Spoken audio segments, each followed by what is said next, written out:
be diving into a thought-provoking topic, which is the psychology behind why the bathroom is a safe space for so many of us.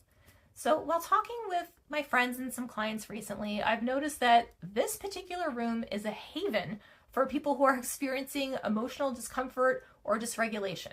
But why is this happening? What is so magical about the anatomy of a bathroom? I thought this was such an interesting phenomenon that I wanted to explore it a little further.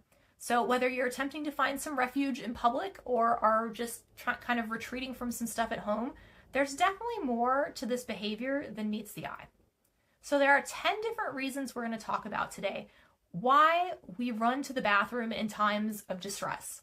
So let's start with the most obvious reason that people find themselves in the bathroom when they're upset. So first and foremost, privacy.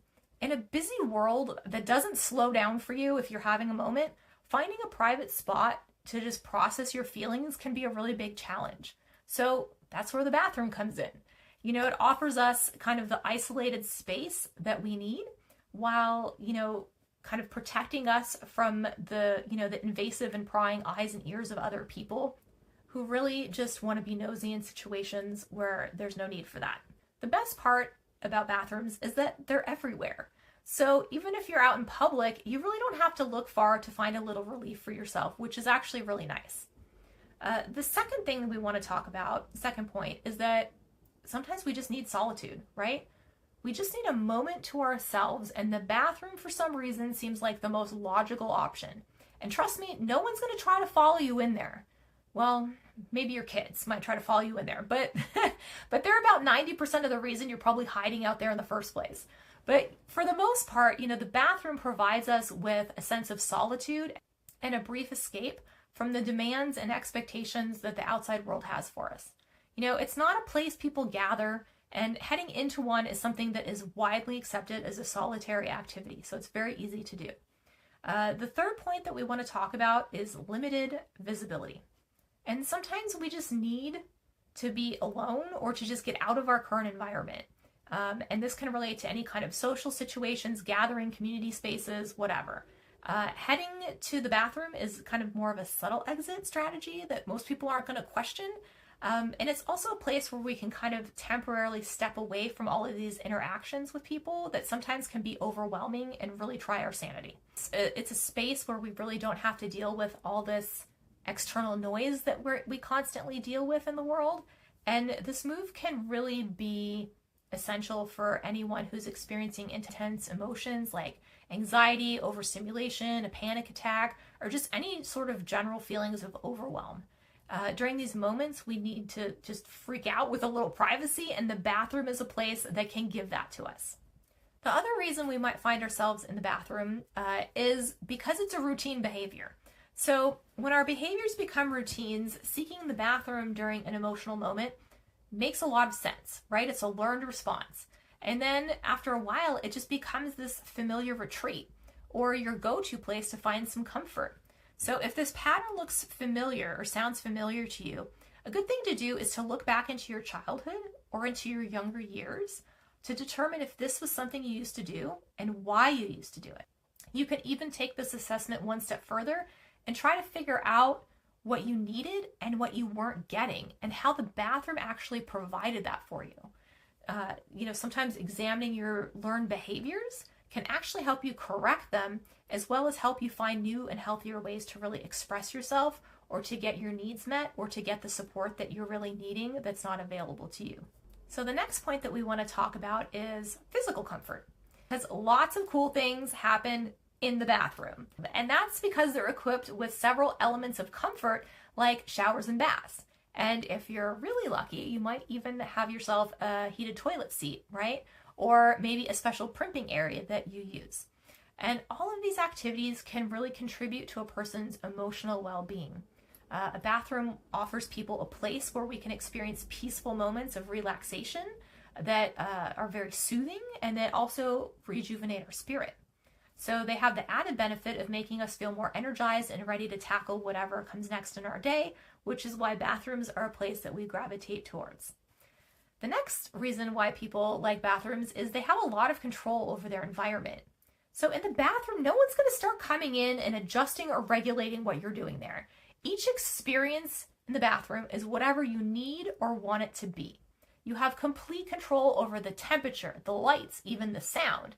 And for a brief moment, you're in charge of this like little small corner of your world, which can feel really powerful.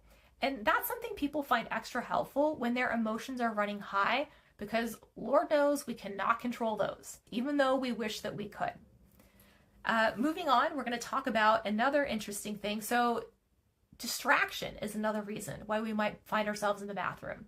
So when I was in beauty school preparing for my state board test, one of the things our instructors always told us was that if we forgot what we were supposed to do next, or if we needed an extra minute to think about what we were doing so we didn't miss a step in the process, that we should always go to the sink and wash our hands.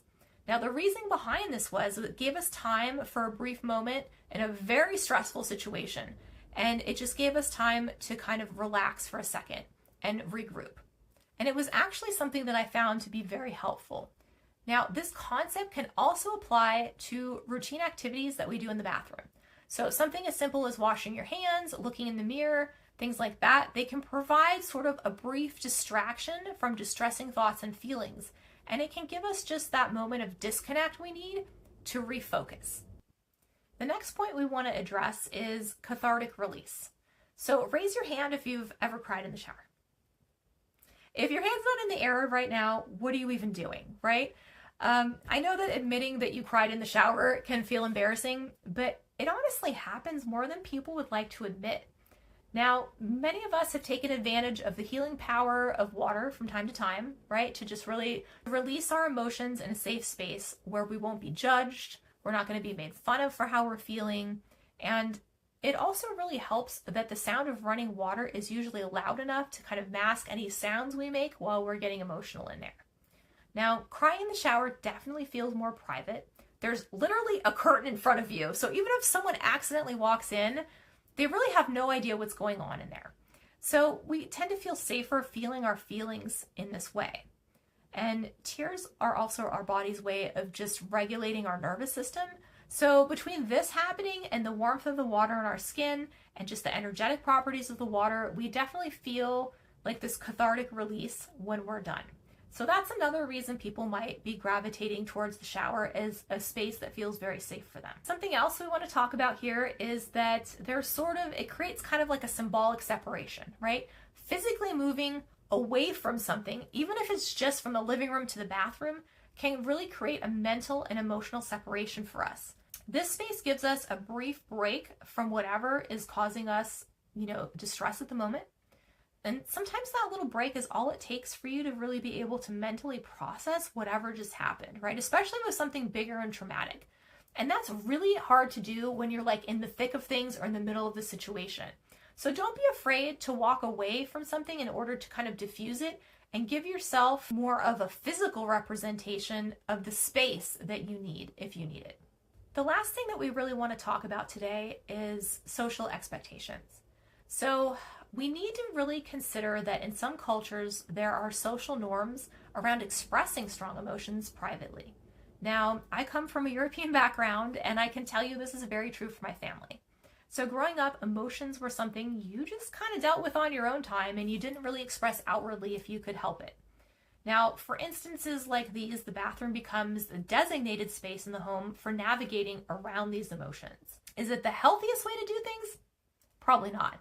But all people and cultures are different, and that's why the solitude of the bathroom can sometimes be people's saving grace.